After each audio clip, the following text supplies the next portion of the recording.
Welcome to the Indian's Guide to Studying Abroad, a podcast show that provides you with the information you need to study in countries such as the UK, Australia, the US and Canada. I'm Dr. 𝗗𝗢𝗪𝗡𝗟𝗢𝗪. And I'm Professor Tony Stewart. And we're the co-hosts of the show.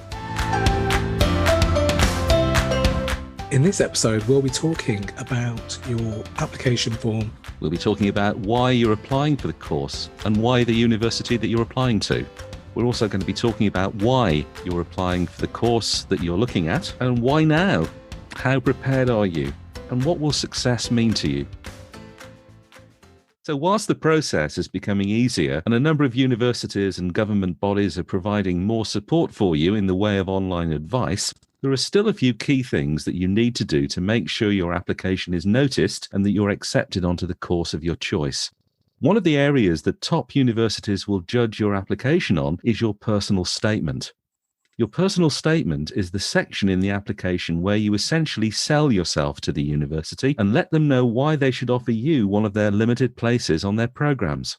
Whilst the number of places on the course has generally increased across the world, there are some courses where applications outnumber the places available. So to ensure your application to study on a program is noticed and secures you on one of the limited places available, consider these 5 questions when writing your personal statement. One of our first areas that we think you need to think about is why are you applying for this course and why at this university?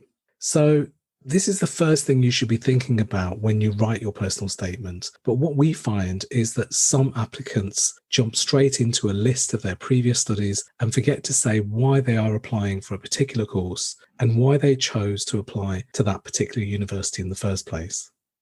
And your application statement is the opportunity to tell the admissions officer or course leader just how much you value their courses and university. Tell them what is good about the program and what drew you to it. There's a psychological reason why this is important. That's so true, Tony. It reminds me of Dale Carnegie's book, How to Win Friends and Influence People. And in that book, he talks about how to win friends and influence people. He says a person's name is to that person the sweetest, most important sound in any language. I think he borrowed that from Shakespeare, who indicated that the most beautiful sound a person can hear in a lifetime is his or her name. So drawing on this wisdom, when you write your application, reflect back positively to the person who's going to be reading your application form or who runs the program. Absolutely. And remember to start your statement with a few sentences that answer this question, and the reader will warm to you and is more likely to offer you a place. That's true. Also tell them what makes you special, unique, and sets you apart from other applicants. When we have application forms, we often have to make that difficult choice of offering a place to some applicants and not all of them. So, for example, you may be the first one in your household to have gone to university. So this will be a great opportunity not for you, but your family too. Or you may have already begun doing some work in this area, and this course will help you draw on the knowledge you have gained in practice and enhance the learning experience for all by sharing it with your peers in class. Yes. And question number 2 then is why this course? So talk about the strengths of the course and how it addresses a gap in your knowledge or skills. To do this effectively, you're going to have to do your research. So read about the course and about what is expected of students. It's a really good idea to even comment on the elements of the program and modules that you find particularly attractive.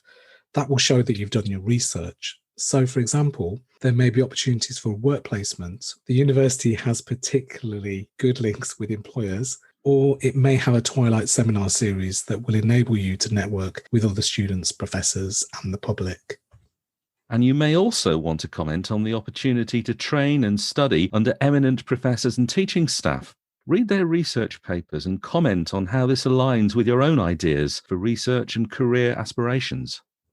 So our third question we feel you need to consider is why now? So why are you deciding to study now? Tell them about your previous studies and how they provide you with a foundation to the course that you're wishing to study with them. Your previous studies may not be in the same subject or discipline area, but all courses result in what we refer to as transferable skills. So these are the skills and abilities which can be applied to a wide range of different courses, careers, and industries. In some cases, you may have already completed a course at the same level. So explain why you're taking this additional course and what you feel it will provide you with that the previous course didn't.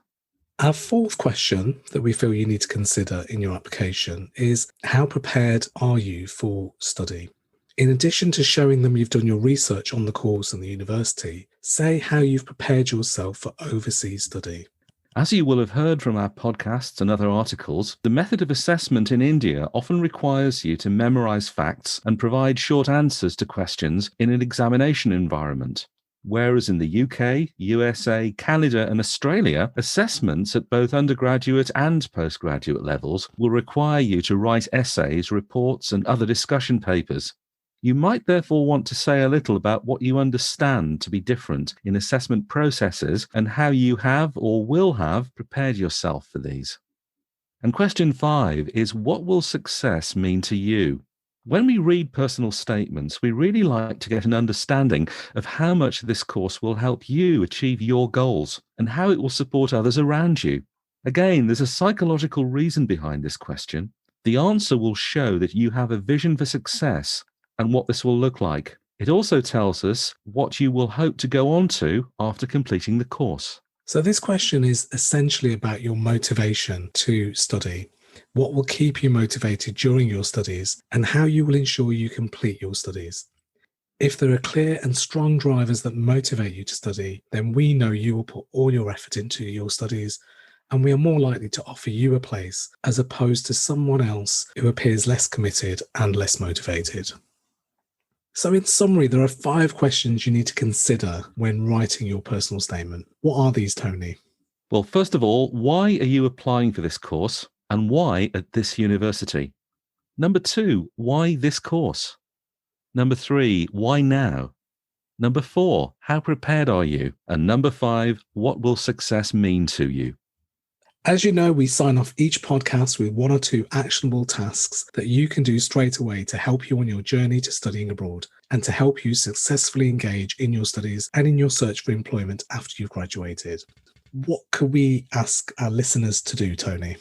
Well, I think that it would be really helpful if you use each of the areas as headings and write notes under each one to understand why you're applying. This will also help you to understand if this is the right course and the right university for you.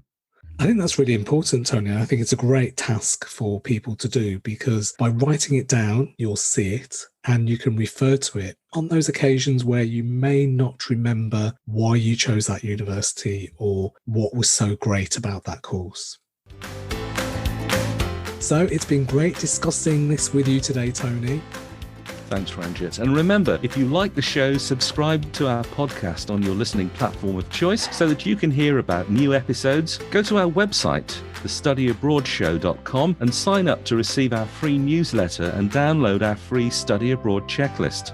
This is your essential guide that is going to walk you through every step of the process and help you to make your dream of studying abroad a reality. Thank you to everyone who has listened in today, and until next time, keep focused, keep studying, and keep safe. Take care and goodbye.